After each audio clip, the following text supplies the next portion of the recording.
લક્ષ્ય ન્યૂઝ, એક નજર, એક લક્ષ્ય. ડભોઈ પંથકમાં મહોરમ નિમિત્તે નગરના વિવિધ માર્ગો પર તાજિયા જુલુસ પોલીસના ચુસ્ત બંદોબસ્ત વચ્ચે શાંતિપૂર્ણ માહોલમાં સંપન્ન થયા.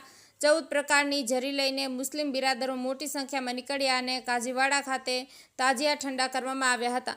ડભોઈ સહિત સમગ્ર તાલુકા પંથકમાં મહોરમ નિમિત્તે મુસ્લિમ બિરાદરો તાજિયા જુલુસ કાઢવામાં આવ્યું હતું. ગતરોજ મોડી રાત્રે ડભોઈના વિવિધ વિસ્તારોમાં વસતા મુસ્લિમ બિરાદરો દ્વારા 14 જેટલી જરી લઈને ભવ્ય જુલુસ સાથે ડભોઈમાં માર્ગો ઉપર ફરી કાજીવાડા મસ્જિદ નજીક એકત્ર થઈને તાજિયા ઠંડા કરવામાં આવ્યા હતા. ડભોઈ ખાતે નીકળેલા જુલુસમાં પોલીસ વિભાગ દ્વારા ચાંપતો બંદોબસ્ત રખાયો હતો. શાંતિ અને સલામતીમાં ભાગરૂપે ડીવાયએસપી આકાશ પટેલ, પીઆઈ કે.જે. ઝાલા સહિતના મોટી સંખ્યામાં પોલીસ સ્ટાફ તૈનાત કરવામાં આવ્યો હતો. ટાવર બજાર ખાતે તમામ તાજિયા જરીને ફૂલહાર રાજકીય આગેવાનો દ્વારા અર્પણ કરાયા હતા. ડભોઈ ખાતે શાંતિપૂર્ણ માહોલ વચ્ચે તાજિયા જુલુસ સંપન્ન થયું હતું. નિરંજન ચૌહાણ, ડભોઈ.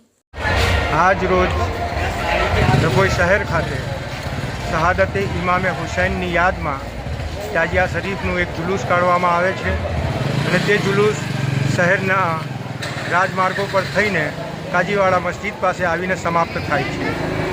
આ એક જુલુસ આતંકવાદની ખિલાફ એક જંગ હતી ઇમામે હુસૈનની, અને તે જંગમાં ઇમામે હુસૈન શહીદ થયા તેમની યાદને તાજી કરવા માટે આ જુલુસ કાઢવામાં આવે છે.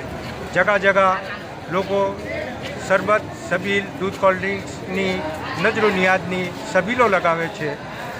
નાત જાતના ભેદભાવ વગર દરેક વ્યક્તિને આ જુલુસમાં નિયાઝ ખવડાવવામાં આવે છે.